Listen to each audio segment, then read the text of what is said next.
और प्रेम शुक्ला जी, अभी तक आपकी पार्टी राम लला की बात करती थी, राम भरोसे थी, अब कृष्ण भरोसे हो गई। सबसे पहले मैं आपको और आपके सारे दर्शकों को और इन सारे हमारे साथी पैनलिस्टों को नव वर्ष की ढेर सारी शुभकामनाएं देता हूं। वर्ष 2022 मंगलमय रहे। अब मुद्दे की बात यह है कि हम कभी भी जो है, हमारी प्रभु रामचंद्र जी हो, भगवान श्री कृष्ण हो, भगवान श्री विश्वेश्वर हो, ये सब हमारे लिए आस्था के केंद्र बिंदु हैं और हम जो है इस पर कभी राजनीति नहीं करते।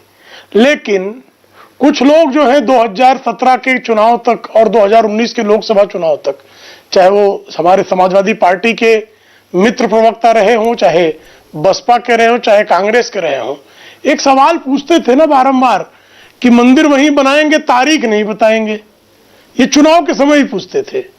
अब 2022 का चुनाव है और हम कह रहे हैं भैया मंदिर बन रहा है, भव्य दिव्य बन रहा है, अयोध्या का कायाकल्प हो रहा है, उसी तरह से काशी का भी कायाकल्प हो रहा है। काशी में भी देख रहे हैं कि भगवान श्री विश्वेश्वर का दर्शन करने के लिए आप सीधे गंगा तट से पहुंच सकते हैं।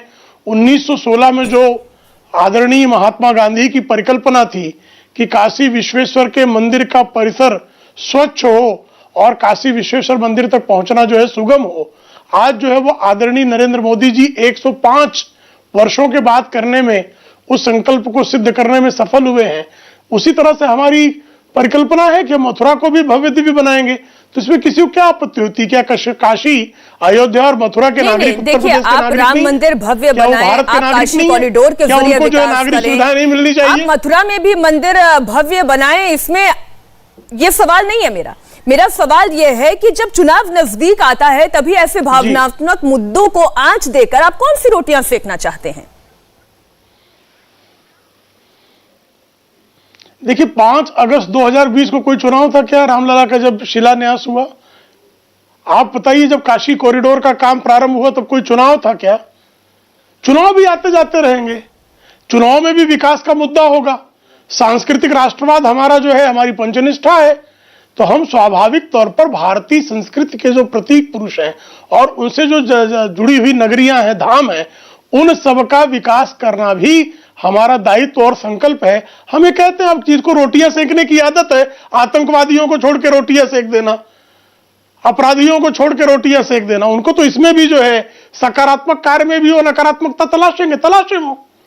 ठीक है, राजकुमार भाटी जी हमारे साथ जुड़े हैं। राजकुमार जी, अखिलेश यादव जी भी वैसे अब इस मुद्दे में बहुत ज्यादा इतर नहीं रह गए हैं, क्योंकि योगी आदित्यनाथ ने आज उन पर तंज कसते हुए कहा कि राम भक्तों पर गोलियां चलाने वाले लोग आज कहते हैं अगर हम सत्ता में होते तो हम भी 1 साल के भीतर राम मंदिर बना देते। ये जनता के वोट बैंक की ताकत है कि आपको नाक रगड़ने पर मजबूर कर रही है।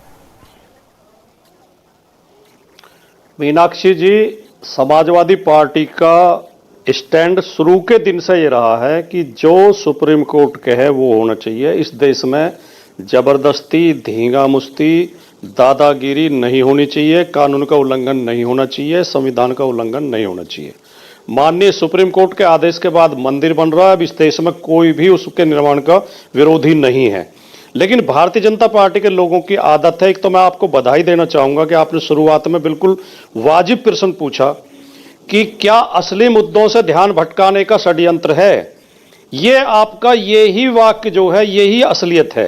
भारतीय जनता पार्टी, क्योंकि 5 वर्ष के शासनकाल में उत्तर प्रदेश आप देख रहे हैं, नीति आयोग की रिपोर्ट बता रही है कि उत्तर प्रदेश देश में सबसे ज्यादा खराब स्वास्थ्य सेवाएं उत्तर प्रदेश की हैं। जो एजुकेशन का इंफ्रास्ट्रक्चर है वो बर्बाद कर दिया, कानून व्यवस्था ध्वस्त कर दी है, और देश के प्रधानमंत्री और केंद्रीय गृह मंत्री उत्तर प्रदेश में आकर झूठ बोलते हैं बेशर्मी के साथ कि उत्तर प्रदेश में अपराध खत्म हो गए हैं।